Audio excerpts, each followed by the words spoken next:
Hi students, आज हम बात करने वाले हैं लायबिलिटी की, कि लायबिलिटी एक्चुअल में क्या होती है और इसका यूज़ क्या होता है और ये कितने प्रकार की होती है। तो लायबिलिटी का मतलब दायित्व होता है जो हमारी उधारी होती है। अब लायबिलिटी का यूज़ क्या होता है? लायबिलिटी हमारे बिज़नेस में जो हम सामान खरीदते हैं या किसी से जैसे लोन लेते हैं किसी बैंक से या किसी पर्सन से, तो जो हमारी उधारी वहाँ की होती है उसे हम लायबिलिटी कहते हैं। तो इसको डिफ़ाइन करते हैं, देखते हैं कि लायबिलिटी एक ऐसा अमाउंट होता है जो नियर फ्यूचर हमें चुकाना पड़ता है, दैट मीन्स देना पड़ता है।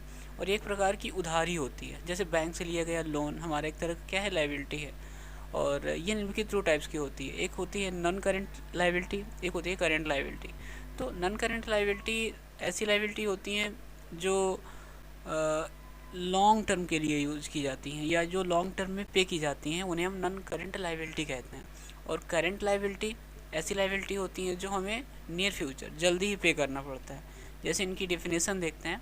करेंट लायबिलिटी एक ऐसा अमाउंट होता है जो शॉर्ट पीरियड में, यानी कि लेस दैन 1 ईयर, 1 साल के पहले हमें देना पड़ता है, उसे हम नॉन करेंट लायबिलिटी कहते हैं। एग्जांपल्स में देख सकते हैं कि takes loan from creditors, loans from relatives. किसी भी रिलेटिव या क्रेडिटर से अगर हम कुछ उधार लेते हैं तो वो हमारा करेंट लायबिलिटी होता है। ठीक है, नेक्स्ट आते हैं जैसे कि नॉन करेंट लायबिलिटी, जैसे हम लॉन्ग टर्म लायबिलिटी भी कहते हैं। और ये ऐसा अमाउंट होता है जिसे लंबे समय के बाद, एक लंबे समय में पे करना होता है। जैसे हम टेक्स लोन फ्रॉम बैंक, अगर हम किसी बैंक से लोन लेते हैं तो उसे हम कुछ समय बाद पे करते हैं, एक ड्यूरेशन होता है, उस ड्यूरेशन के बाद हमें पे करना होता है। जैसे हाउस लोन हो गया। तो ये थी हमारी लायबिलिटी। बेसिकली कितने प्रकार की? 2 प्रकार की होती है, एक नॉन लॉन्ग टर्म लायबिलिटी और एक करेंट लायबिलिटी।